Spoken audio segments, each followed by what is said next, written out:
Oi, gente, eu vou continuar comentando sobre o livro Ler, Escrever e Resolver Problemas, um livro que foi organizado por Cátia Zimbola e Maria Diniz. Nesse vídeo eu vou estar comentando sobre o terceiro capítulo, que é intitulado Ler e Aprender Matemática, que também foi escrito por Cátia Zimbola e Maria Diniz. Lembrando que eu estou fazendo um vídeo para cada capítulo, como eu falei lá no primeiro vídeo. Eu não daria conta de comentar todo o livro em um único vídeo, por causa da quantidade de informações que as autoras disponibilizam para a gente estar refletindo, validando alguns pensamentos, ampliando os horizontes. Então eu não iria conseguir dar conta de tanta coisa. Decidi fazer por capítulo e ficou bem interessante. Lembrando também que lá no primeiro vídeo, as autoras sinalizam que eu comentei que as autoras sinalizam que o livro, as experiências foram realizadas com crianças do ensino fundamental 1, mas a gente pode estar desenvolvendo essas experiências em outras etapas de ensino por meio de adaptações. De fato é verdade, eu já fiz algumas experiências com o ensino fundamental 2, e pelo que eu estou lendo também de outros capítulos que eu não tinha visto ainda, de fato dá para a gente fazer as adaptações tranquilamente. Antes de tudo, como sempre, eu vou pedir para que vocês deixem um like, comentem, compartilhem, inscreva-se aqui pela marca d'água se você não for inscrito. Aqui nos cards eu vou deixar outros vídeos que já foram publicados no canal, mas vocês podem estar acessando a página e vendo outros mais que não estão aqui nos cards, e dessa maneira a gente vai fortalecendo mais um espaço aqui no YouTube para estar divulgando e para estar refletindo sobre a educação matemática. Vamos então começar a fazer os comentários do artigo como um todo, do capítulo 3 do livro. Já no iniciozinho as autoras já apresentam qual é o objetivo daquele capítulo, do capítulo 3. Cátia Zimbola e Maria Diniz vão sinalizar que a proposta é analisar a importância de ensinar os alunos a lerem com compreensão nas aulas de matemática e indicar algumas sugestões de atividades para propiciar a aprendizagem a partir da leitura também nessa disciplina. Então, o capítulo 3 é articulado da seguinte maneira: elas apresentam uma reflexão de estar trabalhando a leitura de um modo geral, depois é afunilado para a leitura nas aulas de matemática, e aí as autoras caminham para apresentar um leque de propostas de atividades para a gente estar trabalhando, motivando os alunos a estarem se tornando leitores fluentes durante as aulas de matemática. Elas vão iniciar a reflexão sinalizando que um dos desafios da escola é fazer com que os estudantes se tornem leitores fluentes. E que esse desafio ele é um desafio complexo e não pode ser associado apenas às aulas da língua materna, no nosso caso o português. Precisa ser trabalhado em todas as áreas do conhecimento, especialmente a matemática, que é o que a gente está pensando aqui agora. Na sequência é apresentada uma concepção de leitura das autoras, que eu vou ler um pedacinho na íntegra porque eu achei bastante interessante. Cátia Zimbola e Maria Diniz sinalizam que a leitura reflexiva exige que o leitor posicione-se e situe-se diante de novas informações, que busque no texto novas compreensões, podendo fazer fluir muitas experiências, novos desafios e desenvolver a abertura para compreender melhor outros textos. Eu vou deixar lá na descrição um pouco mais sobre essa reflexão, é bastante interessante, gostei muito, mas para vocês poderem estar analisando com calma, vai lá na descrição.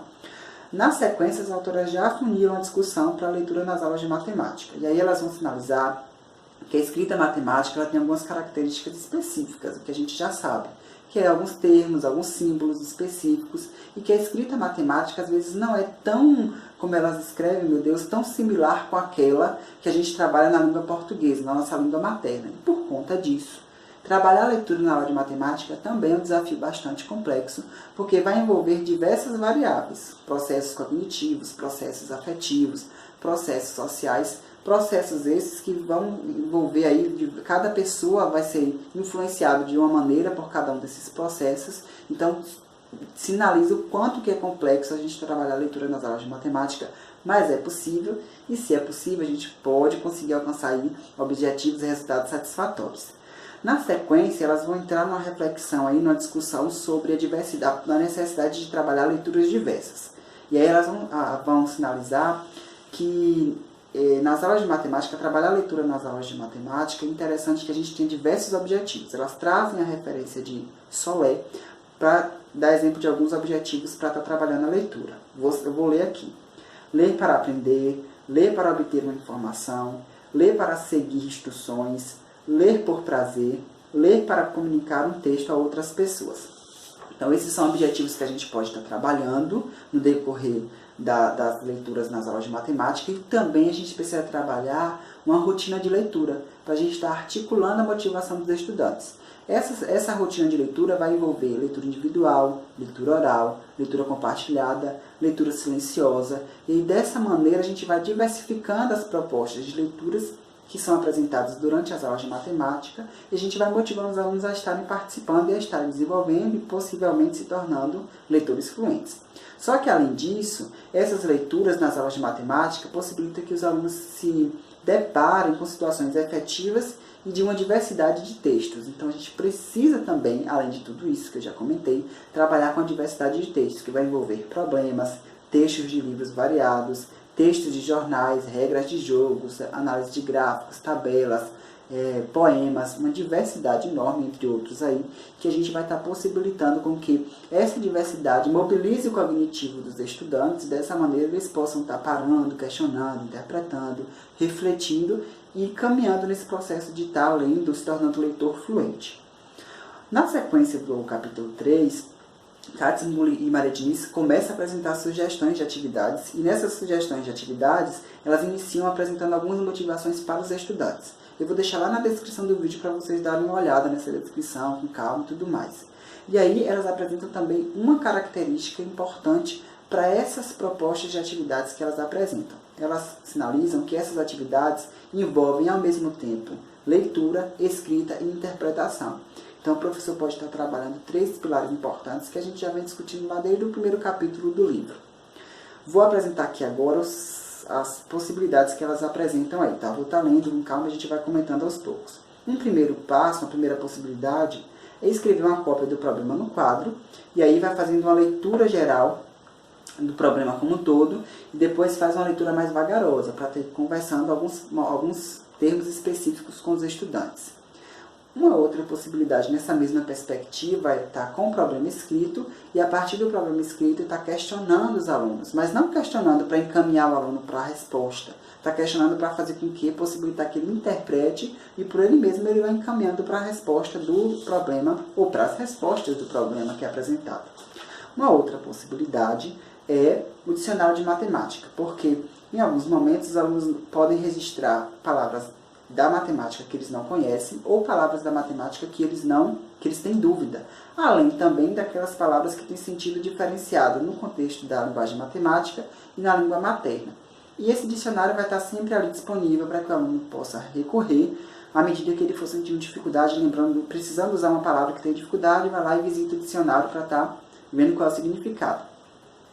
Pode trabalhar também problemas em tiras, isso é interessante. O professor vai pegar o problema, vai recortar o problema em vários pedaços e o aluno vai dar para o aluno ou para a dupla, para o aluno estar montando o problema, né? Vai pegar todos os pedaços, vai olhar lá com calma, analisar e tentar montar. Em uma etapa mais complexa, além de estar em recortes, dentro dos recortes podem ter alguns dados faltando. Então, primeiro o aluno ou os alunos montam o problema, depois vão analisar com calma para poder estar acrescentando os dados que faltam à medida que for interpretando. Tem também uma proposta que é intitulada Que Conta Resolve. Essa é interessante porque o professor ou a professora apresenta um problema e junto com o problema apresenta uma sequência, a quantidade de soluções. E aí a criança vai ter que buscar qual solução é a correta para aquele problema. Pode também acontecer, nessa mesma proposta, do professor, dentre as soluções, apresentar mais de uma que seja correta. Isso possibilita com que o aluno perceba a possibilidade de que nem sempre a gente tem um único caminho para resolver. Tem várias maneiras de resolver um problema matemático, então aí é interessante, eu gostei. Acho que eu trabalhei isso quando eu trabalhei com o pessoal de pedagogia, esses tipos de problema. Foi no ensino fundamental 2, não. Depois vai vir um que é comparando 2 problemas, que é quando o professor ou a professora apresenta 2 problemas e pede para os alunos sinalizarem quais são as semelhanças, quais são as diferenças. Nesse caso é importante que o professor escolha problemas que tenham semelhanças e que tenham diferenças. Katzenbull e Maria Diniz, inclusive, sinaliza que às vezes os alunos eles apresentam semelhanças e diferenças superficiais, mas à medida que a proposta vai sendo amadurecida, e o professor vai motivando, os alunos e as alunas começam a apresentar diferenças e semelhanças mais complexas, e a gente vai alcançando o objetivo que a gente está querendo. Aí ela vai finalizando o capítulo 3, que é fazendo uma sinalização importante para a gente estar trabalhando com o livro didático nas aulas, né? Pegar os textos do livro didático, que estejam pertinentes com o conhecimento matemático que está sendo trabalhado e possibilitar com que os alunos validem alguns pensamentos, busquem novos pensamentos, estejam lendo nesse sentido. Também tem os paradidáticos que vai nessa perspectiva, e aí vai ter uma parte interessante. Eu vou até mostrar algumas imagens para vocês. Tem um momento uma possibilidade de trabalhar poemas, e a partir dos poemas construir mural. Tem a possibilidade de estar problematizando um artigo de jornal ou revista que apresente. Esse artigo tem que apresentar alguns dados matemáticos, e aí o professor vai problematizar essa reportagem.